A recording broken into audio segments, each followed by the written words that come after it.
Yo, what's up? It's Nick here. I am going to talk about how to get off the booze and be a boring motherfucker. Just kidding. Just kidding. That's actually the point. Drinking in a lot of ways, specifically drinking, there's other drugs, there's other problems. Totally get it. But let's focus on drinking for right now because it has a very unique set of social consequences because it's so widespread, it's so socially acceptable, it's done for business, it's done for fun, it's done for consoling your problems, and it's just so prevalent that I think it's a really interesting one to tackle in this video today. And when I joke about making you a boring motherfucker, it's because a lot of times when you have somebody in your life that you know and they say, or you meet somebody and they say, oh, I don't drink. First thing that comes to mind, this guy's a bit of a square. He doesn't quite understand how to have fun. He's like not exciting. He doesn't, go after what he wants, because those are all things that are associated with drinking. And in the same way that you have a tarp that's fastened in a campsite, like over a tent, and in order to remove the tarp, you don't just pull the tarp off. You take all the points where it's fastened and you go boink, boink, boink, boink, and you remove those anchor points, and then the tarp comes off very easily. And that's what I want to get to in this video today. I personally went through a similar experience. I never really tried to stop drinking. I get it. People have different levels of inherent addictions to drinking, inherent physiological drives. Their life situations are different. They have different social pressures, etc. But I want to go through what I think are the anchor points that you're going to have to address in your life in order to be able to just move through life with not needing the alcohol. And that's what today's video is about. That's what this little mini series is about. It might be in 1 or 2 videos. We'll see. Anyways, first anchor point I want to get to is social, because it's so self-reinforcing, these habits. You go out to a bar, you go out to a club, you go out to a business meeting, you go out to a dinner, you go to celebrate, etc. And you have alcohol as the main form of release, per se. And in order to stop drinking, in order to move on with your life, you're going to have to be able to do that sober and be able to do that on a level that people who drink really aren't able to do. You know what I mean? Like, they're just really not able to keep up with you. Energy-wise, they're not going to be able to keep up with you. Fun-wise, they're not going to be able to keep up with your social acuity, especially like people who drink. I have a couple buddies who I'll go out with, and they're very fun in that first kind of 1 to 2 hour window when they start drinking at night. And then once it gets to the end of the night, when, maybe people are starting to, pair off and go home with each other, they then drink so much alcohol that, 1, they're either lazy, or 2, they're sloppy. It's either or. Lazy or sloppy. Lazy or sloppy, and they're not able to roll with the punches in the same way that, let's say you have, let's say you have like a business setback or a problem at work, and you're just like, okay, I just have to deal with this. This is just part of life. They're not able to like have that sort of thing, and they'll get all emotional about it. They'll be like, oh, I just want to go home, or oh, it's too hard, I want to, quit. And in the same way, I also have friends who don't drink and who don't go far enough to get what they need, and like to take the shots that they need to take in order to like meet people, or make the decisions, or have the focus to drill through. So let's talk about that. Okay, you're in a social situation, and really what you have to do is learn how to dominate it. Now, a lot of this information, a lot of these techniques, a lot of everything I got from my good mentor, Owen Cook. I've gone to a couple of his seminars. I've, got his stuff online, and I've watched almost every video he's done, and then I've just implemented it. It's been really, really life affirming, I would say. It's like one of those habits that I found that are very clean. And basically the whole premise is you want to be able to be chill, go up, introduce yourself, chat for a little bit, generate a little bit of attraction, and be like, make an offer. And what happens is people will get hung up on either one of these steps. Usually it's the first step, because once you start going, you start to realize like, oh, it kind of just like this leads to that, this leads to that, this leads to that, and it goes in a sequence. But that initial kind of jumping in the cold water of introducing yourself puts a lot of men in a situation where they want to drink. Now, women, on the other hand, that's a different story. I'm not as familiar with their situation, and like what pressures them to drink. It's probably more social pressure, like out with the girls, having fun, etc. YOLO, just go do it, and it's all free. And now that's the other thing. It's all free for girls. Like for guys who don't go out, who watch this, girls literally have to spend zero money, ever. Like if they're cute, from about 20 to 30, they're getting fed drugs, alcohol, booze up the yin yang. And so they have this like very hedonistic trap that just sucks a lot of them in and just drains them. So if you're a person who wants to avoid these traps, if you're a dude who wants to not spend so much money, like not spend 1,000% markups at the bar or risk a DUI and spending $10,000 on this was a couple of years ago, not including inflation. So it's probably more now on lawyers, on towing fees, on jail time, maybe hurting somebody. And if you want to really, really, and this is what did it for me, you really want to take back your power to have fun and not give it to a company that produces alcohol. That's what I want to do. This is like my whole goal. Okay, so let's look at it from really beautiful view, right? Let's look at it from the point of view of money first off. Okay, so this is only for men, because girls, sometimes they pay if they're with their girls, but like a lot of times if they're just out at a bar, a lot of guys will buy drinks for them for free. I get it. There's other social like consequences that come with that. It's a little weird. Like you have to be like, if you don't really like the guy, you got to be like, which happens all the time. So for guys who are buying girls drinks at bars, don't do it. It's not smart. Don't buy girls anything. Like they'll hook up with you for free, like if they like you. Like it's not a problem. But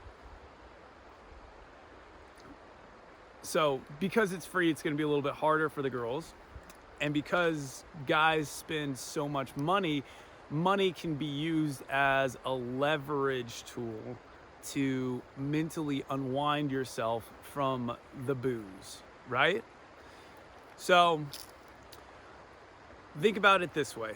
You're like, for the lower income people out there, if you just don't drink, you save, and this was the whole epiphany I had. I worked in restaurants for about 10 years before I started day trading, which is what I do now predominantly.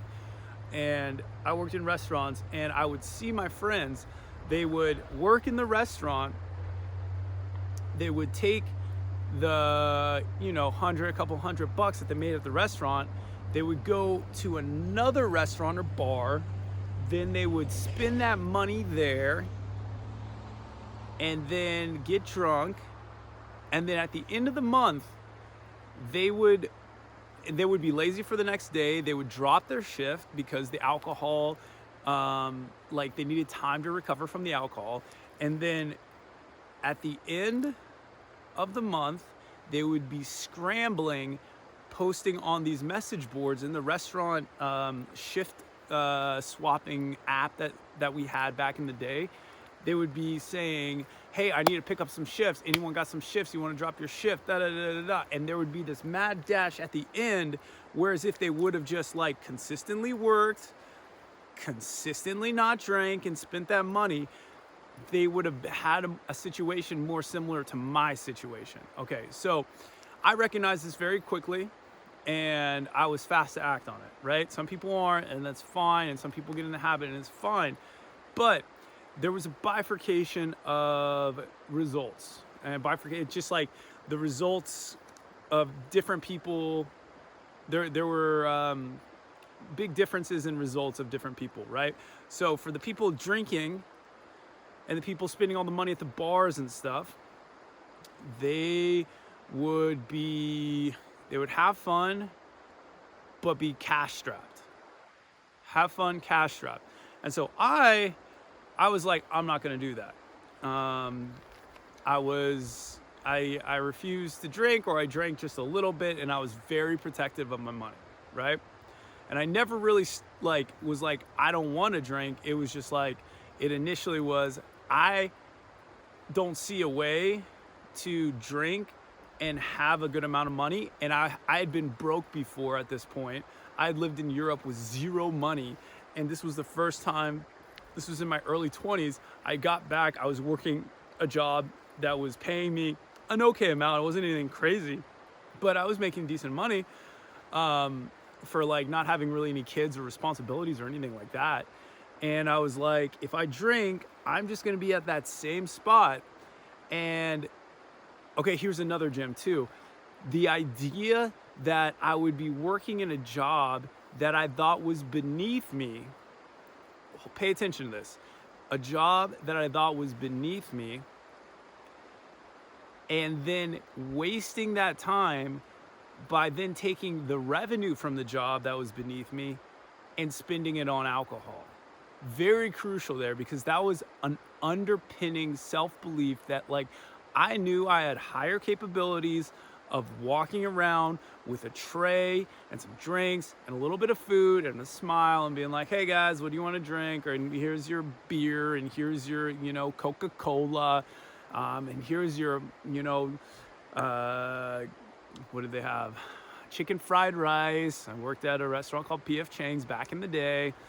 And this is where I kind of like started to notice all this stuff, and to think that I would take my time in my 20s and waste it by making money and spending money and just being flat, and waste it when I believed that I had higher capabilities, even though I didn't quite see a path at the moment to actualize that, drove me crazy.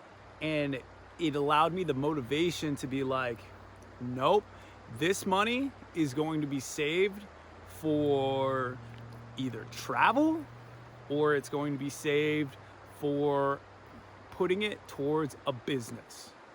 Travel or putting it towards a business. And even with the travel, it's going to be a little bit rugged too, because really, I knew I had higher capabilities and I had a North Star of where I wanted to go. And so granted, at this point in time, I didn't totally swear off alcohol. I actually still haven't totally sworn off alcohol. I really don't drink just because I don't. The last time I drank, let's give you an example. The last time I drank was like 2 years ago, maybe 3 years ago at this point. It was for Thanksgiving at my family's house. I was up in Sacramento and I drank for Thanksgiving. I had a plan. I was really excited. I had a plan. The next day, I was going to be going to Tahoe, and I only had a little bit of a window to go to Tahoe. And so I drank, and I had a great time that night. Don't get me wrong, it was a fucking blast. It was a fucking blast. And I had a great time, and then I passed out, and I woke up at the right time I tried to get out of bed and I literally couldn't move. And I don't know if you can tell, I am a big dude. I'm about 200 pounds, 6 foot. I work out all the time, but it was the first time I had drank in forever. I couldn't get myself to move. I was just like, like, and I would get out and just like fall on the floor, like not actually fall, but I would just like lose power and like I'd be on the floor and then I'd throw up and I was sleeping. I wasted an entire day where I could have been spending it with my family that I don't get to see often, or up in Lake Tahoe enjoying the views, something I hadn't done before. And so that made me so furious. I literally to this day have not drank alcohol. I have not. Now, back in 2021, I still had a restaurant job part-time, and I would taste the wine, I would drink the wine, a little sip, I'm not opposed to it. I personally do not have an issue. I do not have a thing where like I have this need to drink. Although there was a time back in the day, and I'm gonna take this off because it's getting hot. I'm sitting in the sun and everything's warming up.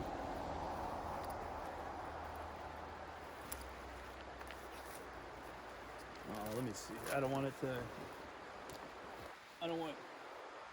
the heebie-jeebies to crawl into it. So back in the day, I had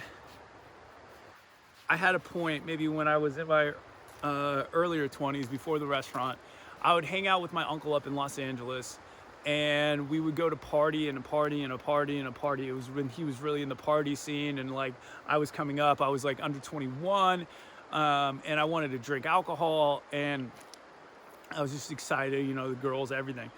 And there was a point where I was at a house party, probably in like Hawthorne somewhere. I don't even know why. It was like inland South Bay, I remember.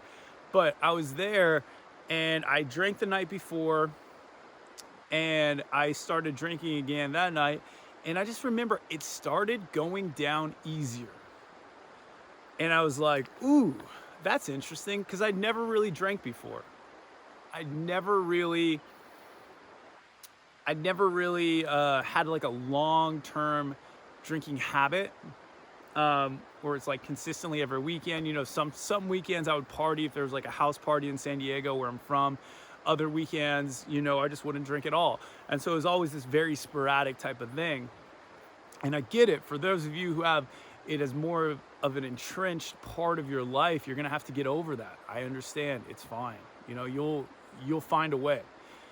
But I started to feel it getting easier and easier, and it was like starting, like how you start on the slide, and like the slide is like, oh, it's, you're not quite on the descent part. I started feeling myself going on that descent part of the slide, and it just felt gross to me. It felt too easy and too gross.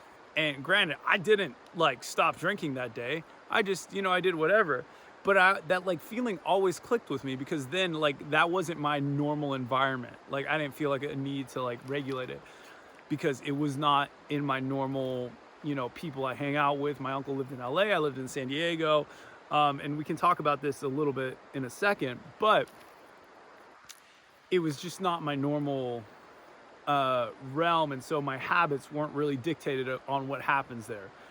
And that's a little trick right there, but we'll go back to it. So anyways, back to the restaurant.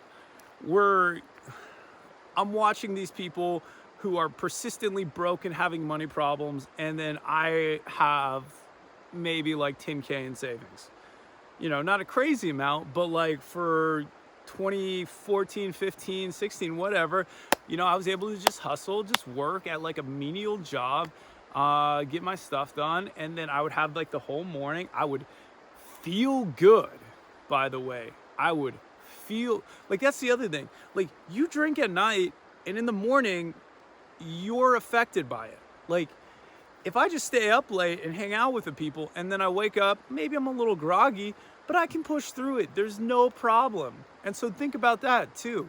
You have the next day, the entire next day, your stamina is not affected. You're able to go to work. You're able to make even more money. And so it's this very self-reinforcing cycle, not drinking. Like drinking is a self-reinforcing cycle. You drink, you have fun for a little bit, you are sloppy, take a bunch of risks in that window when you get sloppy, and I'm not saying like you're going to be drunk driving, but there is the risk that you may. There is the risk that you may do something improper with the girls, or with whoever. There is a risk that you might offend your friend or something, or you might say something you don't really mean. And then you go to the next day and your motivation's down, you're physically feeling like crap, you might be throwing up. Any of the health benefits, now we'll talk about the health benefits, is another one. You're like, yeah, let's go into the health benefits now because this is phenomenally big. So let's say you want to get in shape. Let's say you like eating healthy, right? Let's say you do all this stuff from the moment you wake up, 9 a.m. to about 9 p.m., right? You have a pristine life, and then you start drinking. And it kind of is like a little bit of poison in the well, and in the water. Like you kind of just poison the water. That same water that would be very nutritious, you kind of just put a little bit of poison in it. Okay, a little bit of poison. Maybe you put a little bit of poison in it the next day. All right.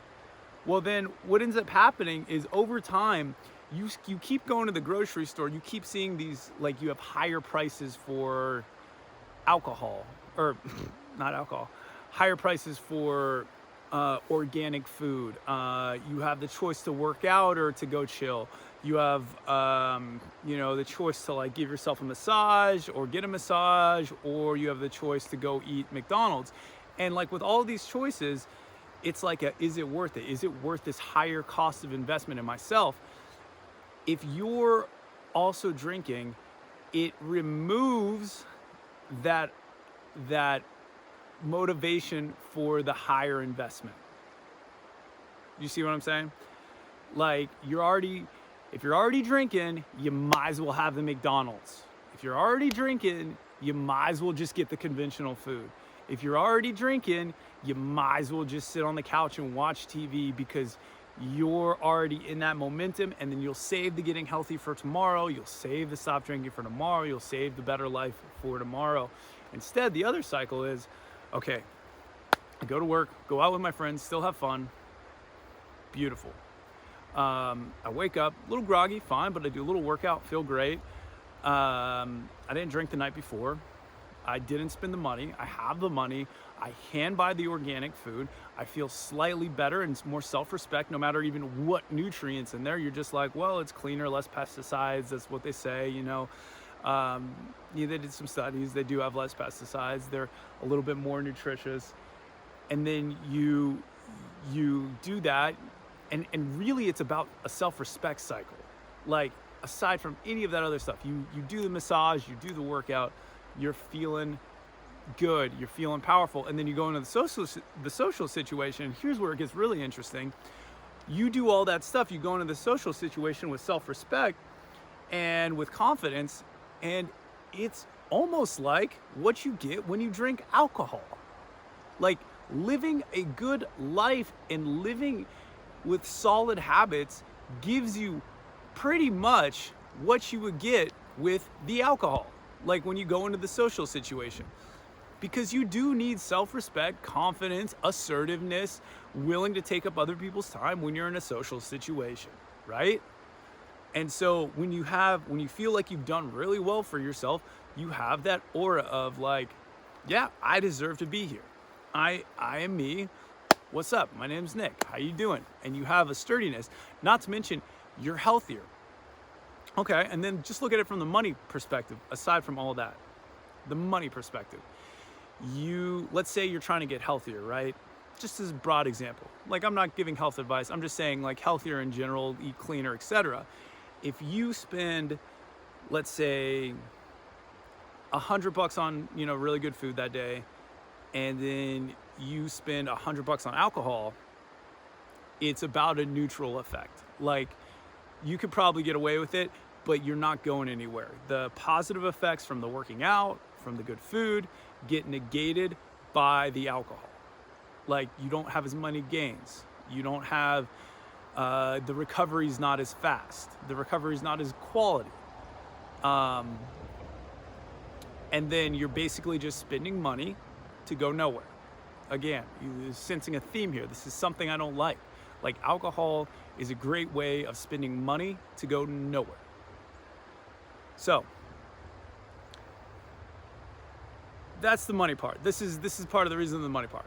The other part was all that money I saved. So, like, if you think about going out to a bar, and I'm really money focused, right? Really money focused. And may seem counterintuitive because I have never really worked a job where I've made a ton of money, but I've never really had money problems. Like, aside from when I lived with zero money in Europe for 3 years, like, and it was really only 2 of the years till I actually got a job and started working, I've never really had money issues.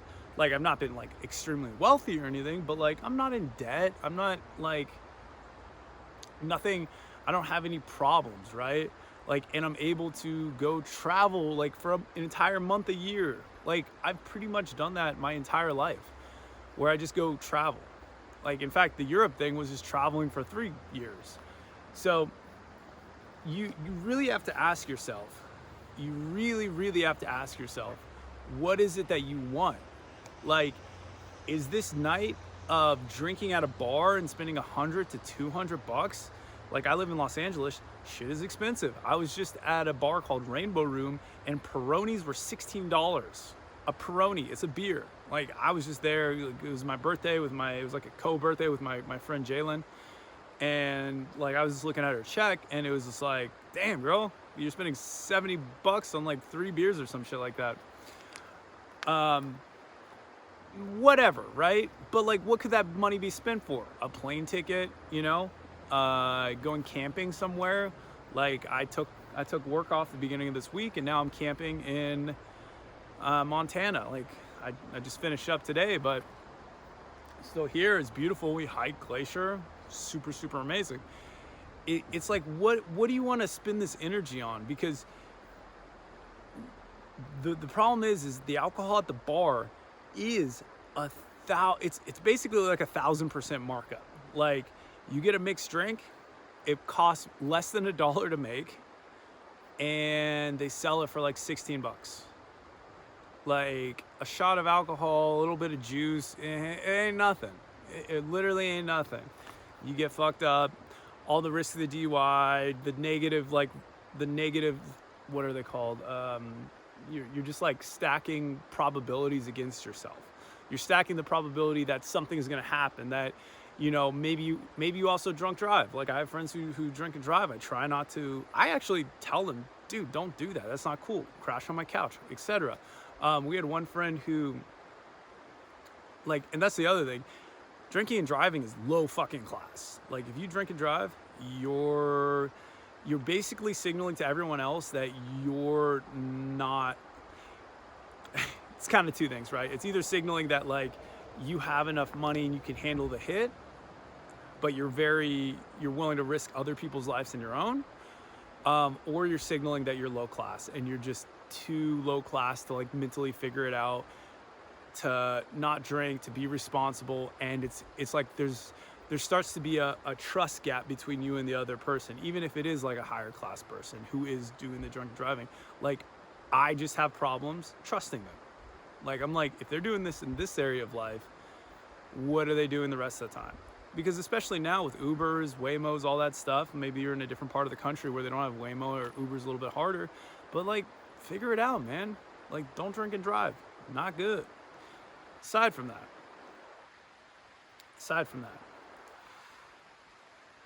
the amount of money and time spent drinking can just be put elsewhere that overall is going to be more worth it for your life. Like, you could have money saved up.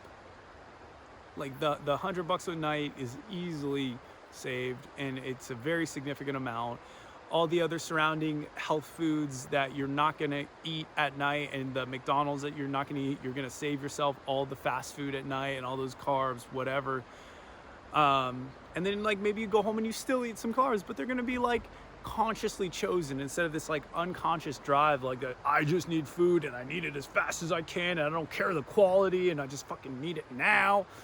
You're just gonna have, you'll be like, okay, I want to like a nice little, maybe some, I'll make some organic popcorn, or I'll have some pasta or organic whatever, and you'll have some prepared food, or you'll just go to sleep. The other thing is your sleep is, my sleep personally is super affected by alcohol. I remember every time I drank, it's just like, I would go to bed quickly and then like wake up, toss and turn, wake up, toss and turn, wake up, toss and turn. And I think I read somewhere it has something to do with like the sugars in your body, some shit like that. Anyways, so let's go to tactics. Ready to do some tactics? First tactic, and there's many ways to do this. You have to get your dating situation down aside from alcohol. You have to have enough confidence and self-value aside from alcohol in order to be able to attract and date a girl. Like, on top of that, and there's many resources to do that. Many resources. Owen Cook's videos. Just go watch all of Owen Cook's videos. He's fantastic at this shit. He is really solid. I love that guy. He's like on some another level shit. Sometimes he gets a little spiritual woo-woo. Sometimes he's very pragmatic, down to earth. I just like it. It's my kind of vibe. Maybe that's not your vibe. Watch some other people. There's plenty of dating stuff out there. But none of it really is like, go get fucked up to ignore your discomfort. The whole core of all of it, and the core of not drinking, is also going to be, bro, you just have to learn how to be uncomfortable. Or girl, you have to learn how to be uncomfortable. Like, it's just how it is. It's really just how it is. There's going to be situations in life that are less comfortable than what you're used to, and the more you can just sit in that discomfort, the more you can sit in that awkwardness, the more you can go up to the girl without being bothered about how awkward the situation is and get what you need from it, or take the shot that you need to take from that without poisoning your brain, the better you're gonna be in life. I guarantee you 1000%. You just gotta live with the awkwardness and the social pressure. You just practice it. Whenever you have this awkward situation, do not run from it. Just sit in it, observe it, be with it. And then, little by little, you'll start seeing opportunities. You'll start seeing little pathways of light. You'll start bringing your self-will into the situation and directing it where you want to go. Like, for example, you meet a girl, it's a little bit awkward, there's a little bit of tension there, and instead of just like letting it go and shy away, you're like, oh, hey, do you want to go get coffee? And you do it all awkwardly at first, right? And like your initial thing is awkward and lumpy. Well, of course it's going to be. But you took a shot, and like you're going to be a little bit nervous, and she's going to reject you because you look nervous or whatever is going on in her life. And then you're going to move on. You're going to think about it. You're going to be like, oh, I could have been more chill. I could have done this, but that was cool. Like, honestly, you're going to feel a lot of self-respect, and you're going to feel really good about yourself for just doing it.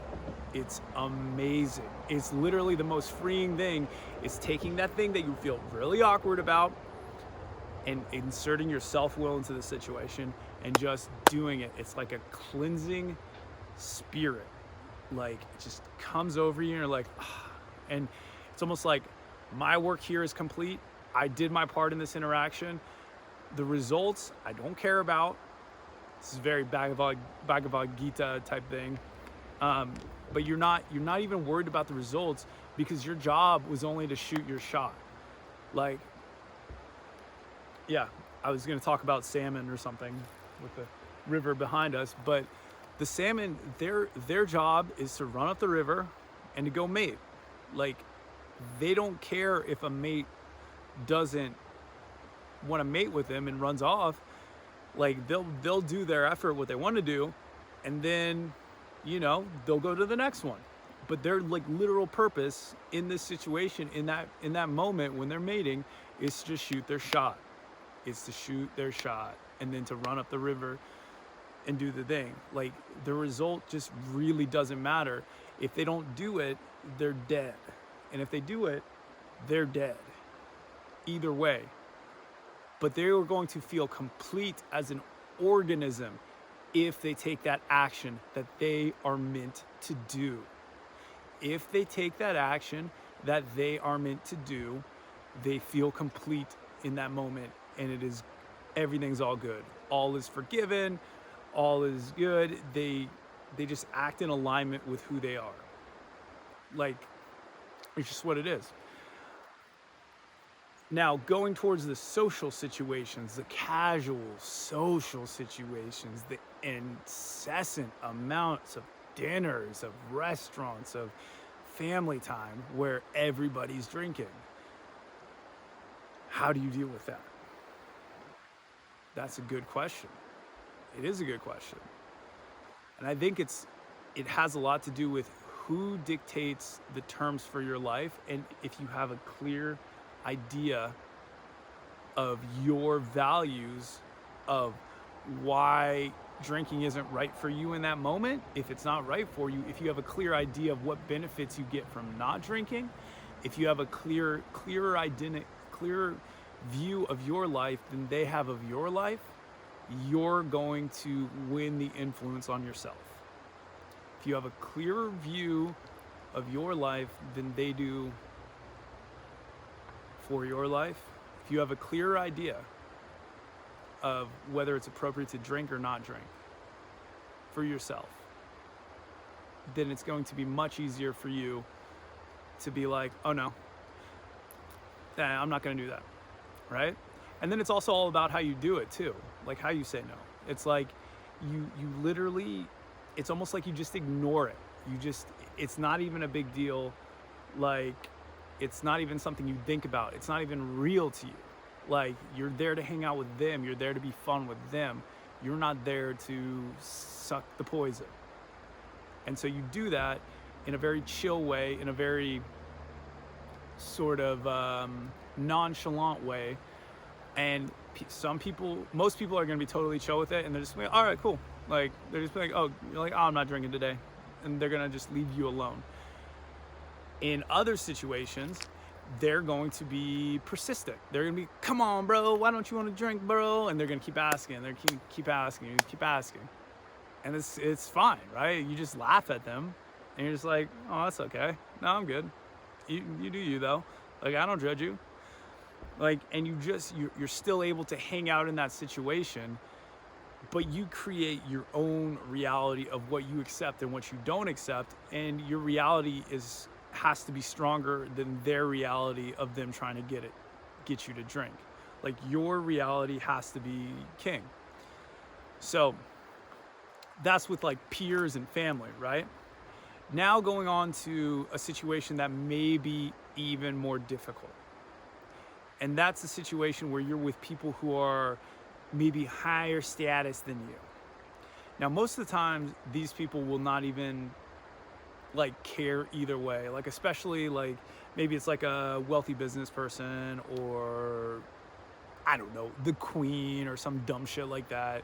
Just somebody who like you look up to, and they're drinking and you're not, and they offer you. You're gonna feel a lot more pressure in that situation than you would if it was your dumb buddy, right? And so in that situation, you're really gonna have to be like just chill about it. Just be like, oh no, I don't want any. And you can even just say like, I don't want any today. I'm good for the day. Thank you. And like, the more casual and nonchalant you make it, same as just with the friends, easier it goes away. Right? And you can kind of play with it. You'll go into different situations and you'll feel all these different things, because you will be the one that stands out, and they're gonna be like, oh, why aren't you drinking? Do you want a beer? Nah. And the other trick too is you have to be engaged in having fun and not miserable, because a lot of the times when people drink, it's to get rid of the misery. It's to get rid of the sort of social awkwardness. So if you can work on your social skills enough to where you're not miserable when you're hanging out with people, you're able to express yourself, to have fun, ideally have more fun than everybody else and kind of lead the group, they will, one, take a back seat to your choices, and then two, you're already where they want to be. And so there's no reason for you to drink, and the pressure will disappear naturally. The problem is going to be when you have a super miserable attitude, when you have when you're miserable as fuck, like, and you're just like, "Meh," your friends are going to make you, like, pressure you to drink just so they can make you have fun. They're going to be like, we want the fun version of you. So you really have to own the fun version of yourself. You really have to be able to take it out of you, like to have that fun, to enjoy yourself. And in that way, you'll be able to circumvent that stuff.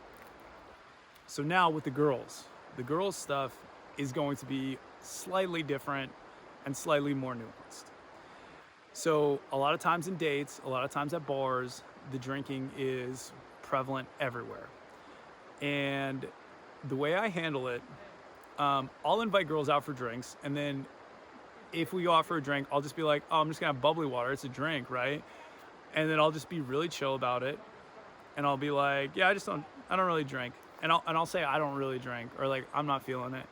I try not to be very like, I don't drink, like I am in, like, and don't take this as me shitting on AA, but like, I'm not trying to be like, I'm in AA, I can't be around anybody who drinks the thing. Like, I'm not trying to like have that kind of boxy persona. I'm just like, it's just not my thing. I just don't want to do it. I just have my own way of being, and I like the way I am, and I don't want to do that. And the more you can tap into that sort of frame instead of the I can't do it sort of frame, the better it's going to be, influence-wise for them, and to let you just be yourself. That's really what it's going to be. Just whatever you need to do to just let you be you is going to be where you want to take it. And it's going to take a little bit more conscious thought than normal. And the girl thing goes either way. Sometimes girls want you to drink with them because they'll feel weird drinking alone. But most of the times, no one really cares. And the people who care are the voices in your head trying to get you to do shit. And so you just sidestep that shit, move on with your life, and learn how to have fun, learn how to make your moves, etc., without needing that. Now, the other situation you're going to find yourself in, celebratory situations, probably at this point, if you've been drinking, alcohol is going to be the celebratory, natural go-to. It's the champagne in the glass at the end of the race, the beer at the end of a good, hard day.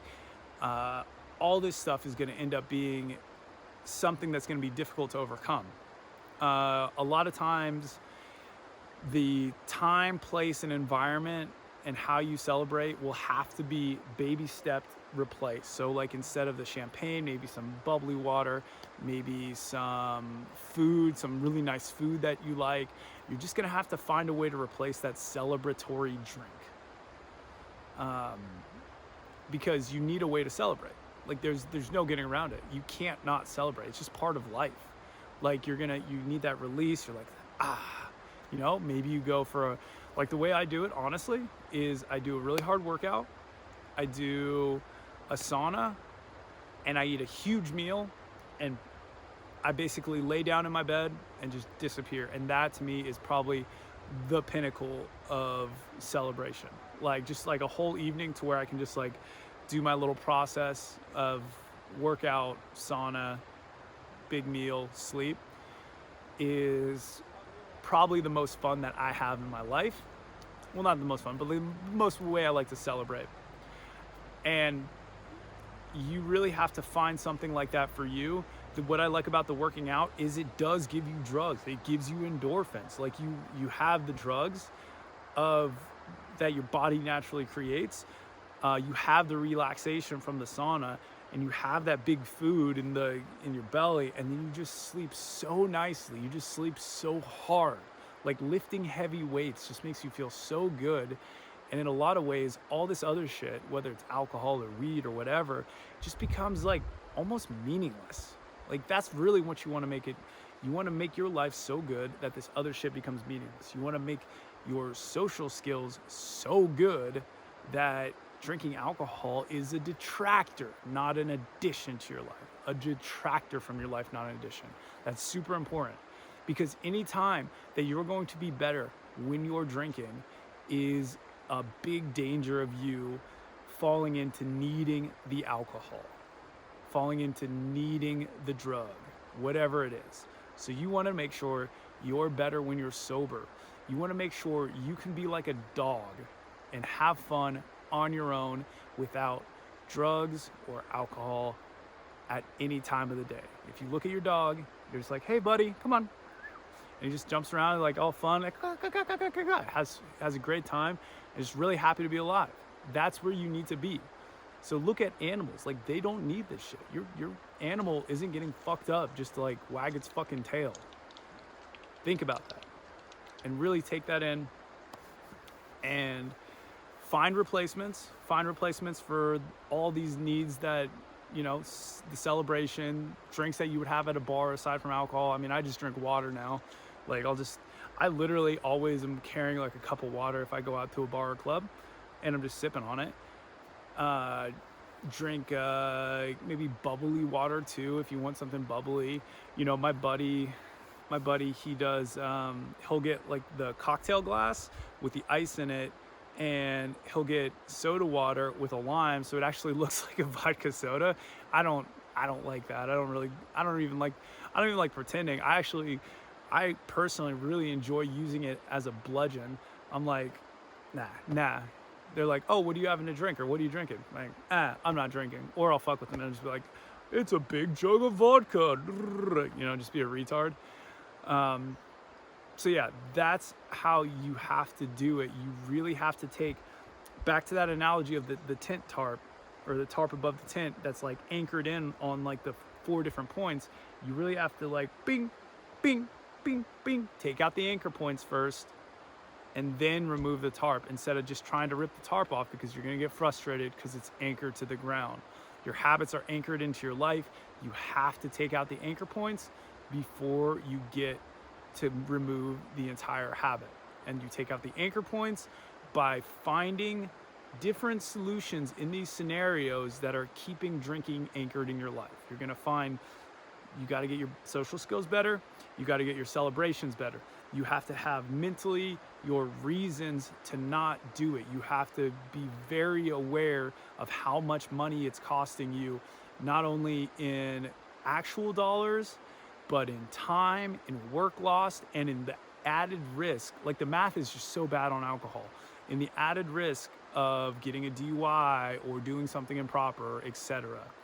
Like all that together, the math is almost the stupidest thing in the world. I think if people just saw that chart of all the reasons, all the things that the alcohol costs, I don't think anyone would drink. But it's just so socially acceptable. It's so socially prevalent.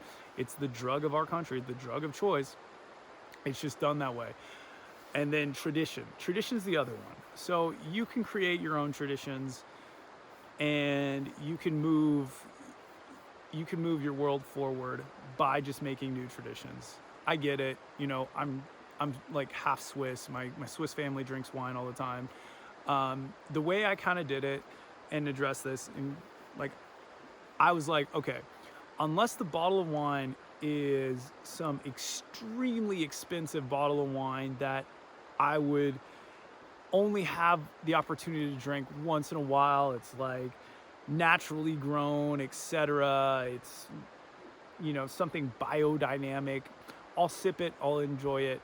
But like aside from that, it's just like, wait, you want me to like poison myself with fucking Vaughn's or Ralph's or I don't know, whatever store you have around you, like regular grocery store garbage wine where they put a whole bunch of additives and preservatives and sulfites in there and like colorings to make it more purple and more juicy and jammy, like in how they do in the Zinfandels. It's just not worth it. Yeah, that's the other thing. Like, alcohol producers aren't required to list all the additives, ingredients that they put in to stabilize and colorize and make taste a very specific way or add sugar, etc. On the bottle. They're just not required to do it, and you really don't know. So like, if you're eating healthy, if you're like, oh, I don't need this, I don't need that, I don't need it, but I drink alcohol, well, that's like an open door where you're getting fed all these chemicals that maybe you're like avoiding in other areas of your life, but through the alcohol, you're getting like backdoored pesticide and backdoored, sugar and coloring and all that fun stuff. So, all in all, that's my little treatise. I don't know. That's what I think about drinking. That's why I don't drink. And that's a little bit of an instruction manual of how you can unpin the anchor points in your life to take that habit out. And I hope you take this and you go and you do what you want with your life, how you want, in a way that's not dependent on any drug or alcohol ever. That's it for me. I'm gonna go take off. I got a little bit of a drive back to town, and yeah, bon voyage, guys. Good talking.